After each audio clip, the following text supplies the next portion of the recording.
जी दोस्तों, पाकिस्तान के शहर फैसलाबाद और उसके अंदर तहसील जड़ावाला के अंदर एक अफसोसनाक वाकया पेश आया।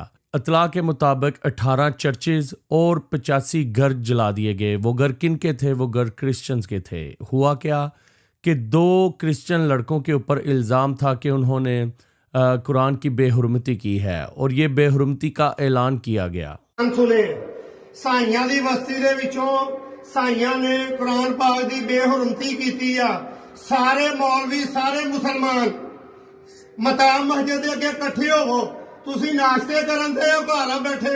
मुसलमानी कादी आ तुहाडे विच? तुहानू तो मर जाना चाहिए सी। सड़कां ब्लॉक हो जानियां चाहिदियां सीगियां।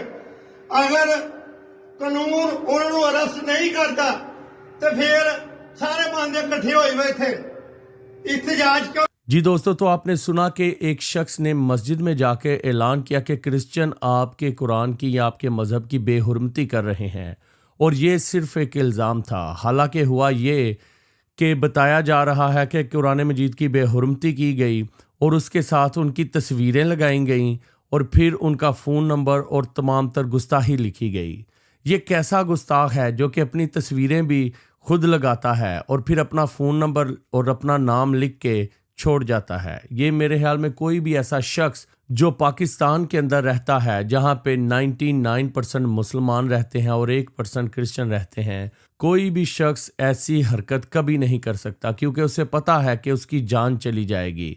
तो ये सिर्फ और सिर्फ एक इल्ज़ाम लगाया गया ताकि अपनी ज़ाती रंजिश जो है उन लोगों से पूरी की जा सके। तो दोस्तों, हुआ क्या कि जब लोगों ने ये ऐलान सुना तो सारे के सारे मुसलमान लोग जो उस इलाका के गिर्द रहते थे जमा हो गए और मस्जिदों में ऐलान होने लगे।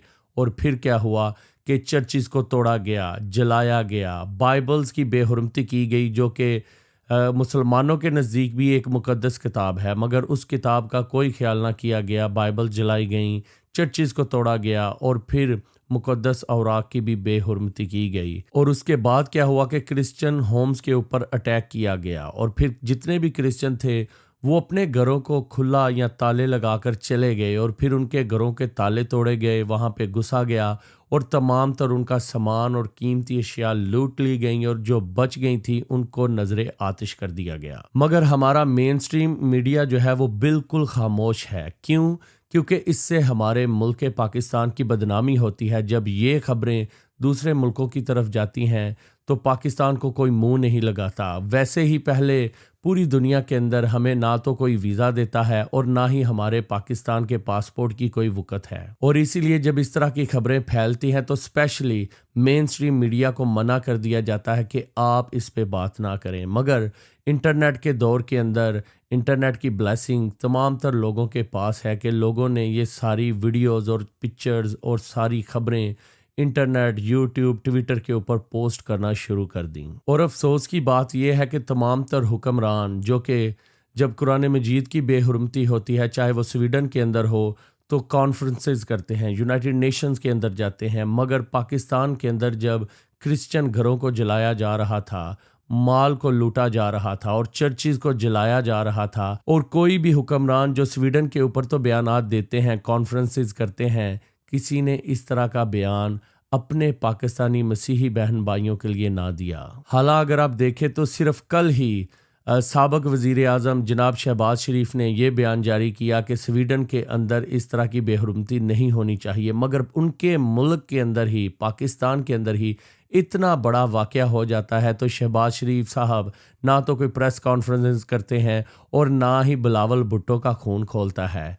होती हैं तो बस ट्वीट्स। और दोस्तों, फिर उसके बाद तमाम तर सोशल मीडिया एक्टिविस्ट ने इस खबर को फैलाना शुरू किया और फिर बताना शुरू किया कि पाकिस्तान के अंदर ये जुल्म और बर्बरियत हो रही है। हालांकि कुछ दिनों पहले 11 अगस्त को हमारे पाकिस्तानी लोगों ने कायदे आज़म की 11 अगस्त वाली तकरीर सुनी, जिसके अंदर कायदे आज़म फरमा रहे थे कि हम आज़ाद हैं अपनी मंदिरों में जाने के लिए, अपनी मस्जिदों में जाने के लिए, चाहे हमारा कोई भी रंग नस्ल हो। हुकूमत पाकिस्तान का इससे कोई लेना देना नहीं। इस मुल्क पाकिस्तान के अंदर सब आज़ाद होंगे।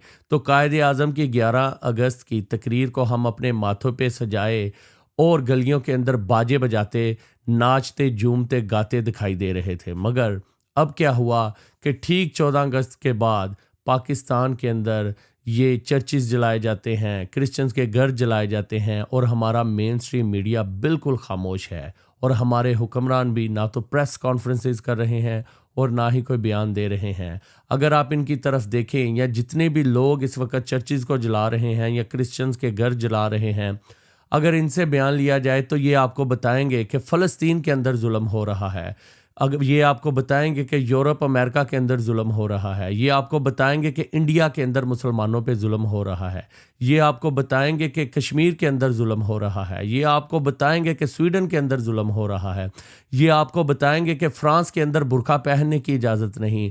मगर ये शख्स आपको ये नहीं बताएंगे कि ये क्यों कर रहे हैं, ये किस वजह से कर रहे हैं। क्या ये लोग जो कि चर्चिस को जला रहे हैं, क्रिश्चियंस के घर जला रहे हैं, क्या ये जुल्म नहीं? और हमारे हुक्मरानों से भी ये पूछा जाए कि आपको पूरी दुनिया के अंदर जब किसी भी मुल्क के अंदर मुसलमानों के साथ जुल्म होता है, उसके ऊपर आप बयानात जारी करते हैं और अपने मेन स्ट्रीम मीडिया के ऊपर हेडलाइंस बनाते हैं और टॉक शोज करते हैं, और फिर जब आपके मुल्क के अंदर ये जुल्म और सितम हो रहा होता है तो आप लोग खामोश क्यों हो जाते हैं? क्या मुल्क पाकिस्तान क्रिश्चियंस के लिए उतना नहीं जितना कि पाकिस्तान के मुसलमानों के लिए है?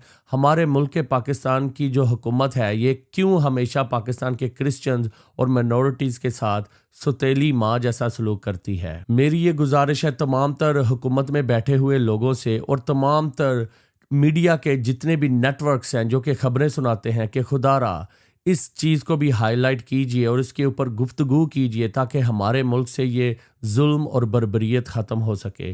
और तमाम तरुण लीडरान से जो कि क्रिश्चियन मजहबी या फिर सियासी लीडरान हैं। और अगर हम बात करें पाकिस्तान की माइनॉरिटीज़ और फिर लीडरशिप की, ये लोग मसीहियों के नाम के ऊपर चंदे तो लेते हैं और ये अपने घर पालते हैं, मगर जब इनका वक्त आता है कि मसीही लोगों के लिए अपनी आवाज़ उठाएं तो ये कह देते हैं कि हमारे ऊपर प्रेशर है। जब आप एक लीडर बनते हैं, आपके ऊपर किस तरह का प्रेशर है? जब आप अपने लोगों को तो ये गीत सिखाते हैं कि जिंद लाई यसू दे नामे ते असी नहीं कुछ होर जान दे, हुण पट्ठियां च सुट दिओ पावें ते असी नहीं कुछ होर जान दे। और जब आपकी लीडरशिप को ये पूछा जाता है कि अपने मसीही लोगों के हक के लिए लीड कीजिए, आवाज़ उठाइए, तो आप कहते हैं कि हमारे ऊपर प्रेशर आ गया है। लोगों को आप ये कहते हैं कि जिंद लाई यसू दे नामे असी नहीं कुछ होर जान दे, हुण पट्ठियां च सुट दिओ पावें असी नहीं कुछ होर जान दे। लोगों के तो आप इस तरह के गीत गवाते हैं और गाते हैं, और जब अमल करने की बारी आती है तो हमारे मजहबी लीडर और हमारे सियासतदान चुप क्यों कर जाते हैं? और आज वो वक्त है कि पाकिस्तान की गवर्नमेंट को और पाकिस्तान के अस्करी इदारों को और जितने भी कानून नाफज करने वाले इदारे या अदलियाँ हैं या पार्लियामान के अंदर बैठे हुए लोग, उनको कोई ऐसी पॉलिसी बनानी चाहिए जिससे पाकिस्तान के अंदर एक्सट्रीमिज़म ख़त्म हो और पाकिस्तान की माइनॉरिटी सुख का सांस ले सकें। अगर आपको मेरा ये नेक, अच्छा और भला काम पसंद आया तो मेरी इस वीडियो को लाइक और शेयर कीजिए और इस चैनल को सब्सक्राइब करना ना भूलिएगा। शुक्रिया।